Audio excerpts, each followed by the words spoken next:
1800 hours Pakistan Standard Time. Assalamu alaikum. This is Radio Pakistan. The news read by Daman Zaman. The headlines. The nation is celebrating the Pakistan Day today with the renewed pledge to transform the country into a true Islamic welfare state in line with the vision of the Quaid-e-Azam Muhammad Ali Jinnah. An investiture ceremony to confer civil awards on different personalities for their outstanding services in different fields is underway at the Awan-e-Sadr in Islamabad. The Prime Minister says Pakistan is back on track to realize the ideals of Riyasat-e-Medina by bringing the powerful under the rule of law and establishing a welfare state through SRs, Panagas and health cards programs. In the Indian illegally occupied Jammu and Kashmir, the Hurriyat leadership has extended warm greetings to the people and the government of Pakistan on Pakistan Day today. 15 people were killed and 400 others went missing after a massive fire ripped through a Rohingya refugee camp in Bangladesh. The American Secretary of State says NATO has shown its effectiveness in dealing with some disagreements, especially in the Eastern Mediterranean. And now the news in detail. The nation is celebrating Pakistan Day today with the renewed pledge to transform the country into a true Islamic and welfare state in line with the vision of the Quaid-e-Azam Muhammad Ali Jinnah. On this day, the historic Lahore Resolution was adopted in 1940 that provided a framework for realization of the goal of a separate homeland for Muslims of South Asia. The national flag has been hoisted atop all major government buildings. ISPR has released a special song in connection with the Pakistan Day. In view of the third wave of COVID-19, all events in connection with the day are being held under strict compliance with standard operating procedures.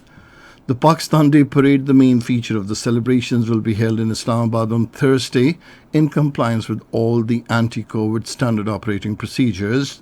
Radio Pakistan and Pakistan Television are broadcasting special programs to highlight the significance of the day and pay tribute to the leaders of the Pakistan movement.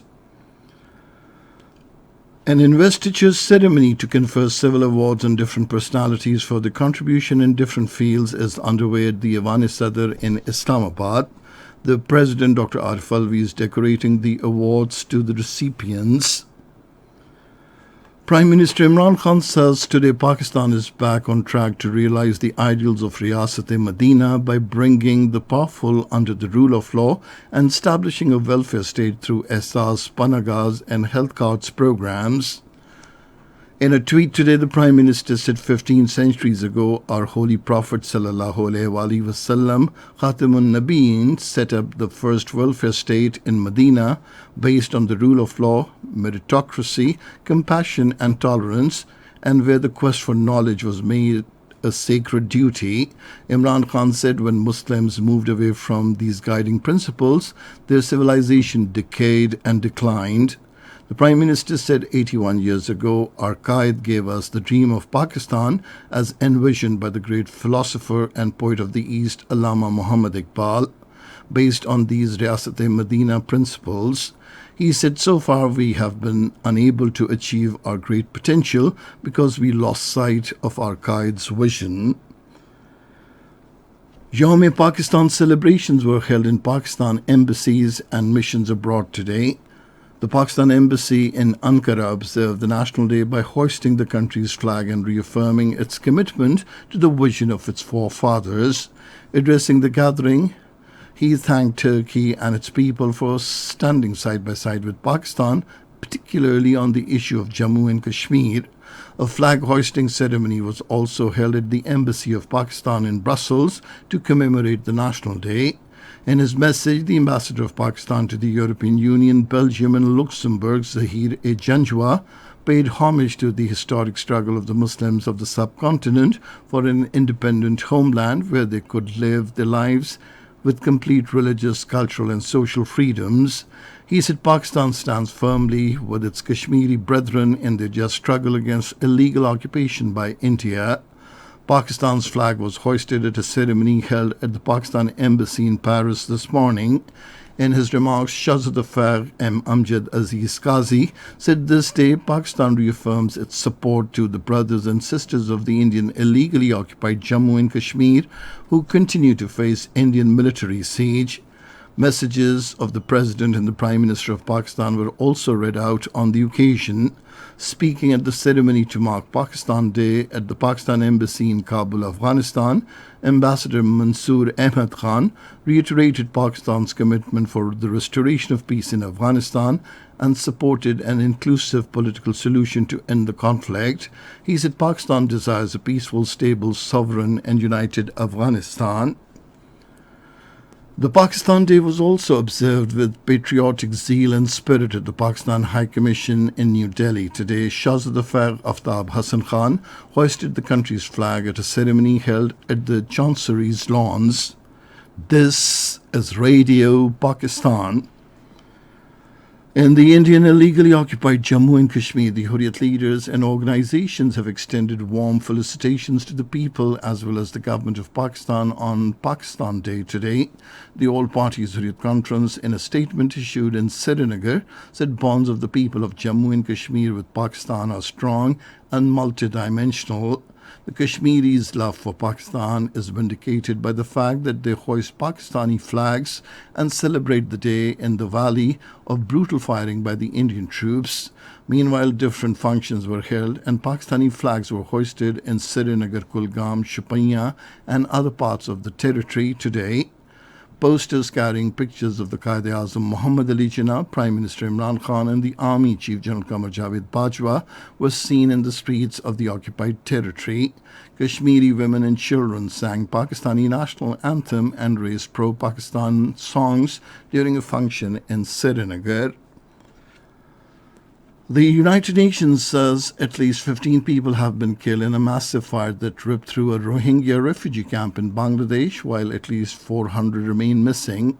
UNHCR's Johannes van der Klaauw, who joined a Geneva briefing virtually from Dhaka, Bangladesh, said there are reports of more than 550 people injured and about 45,000 displaced. Bangladeshi officials are investigating the cause of the blaze, while officials and workers and families are looking for further victims in the debris.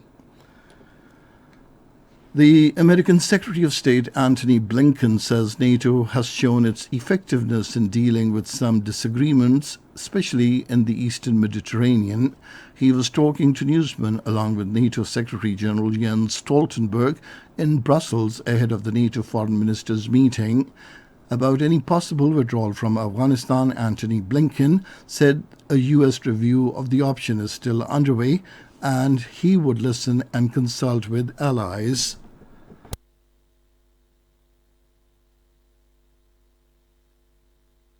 He said, "We went in together, we have adjusted together, and when the time is right, we will leave together."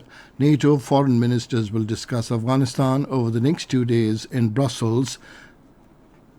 About any possible withdrawal from Afghanistan, Antony Blinken said a U.S. review of the option is still underway and he would listen and consult with the allies. The United Nations top official in Somalia has called for urgent action to prevent a catastrophe in Somalia amid a looming drought. Adam Abdelmola, Deputy Special Representative of the Secretary General and UN Resident and Humanitarian Coordinator for Somalia, said about 3.4 million people are projected to be affected by the drought in the country. He also urged donors to ensure adequate funding for immediate life-saving water and sanitation interventions. And finally, the weather. Dry weather is expected in most parts of the country during the next 12 hours.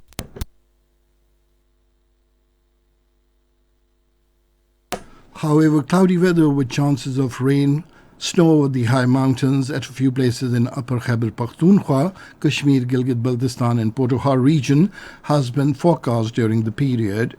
And that is the end of this news bulletin. For more news and analyses, log on to our website, radio.gov.pk, and you can also watch the live video streaming of our bulletins on the link facebook.com/Radio Pakistan News Official.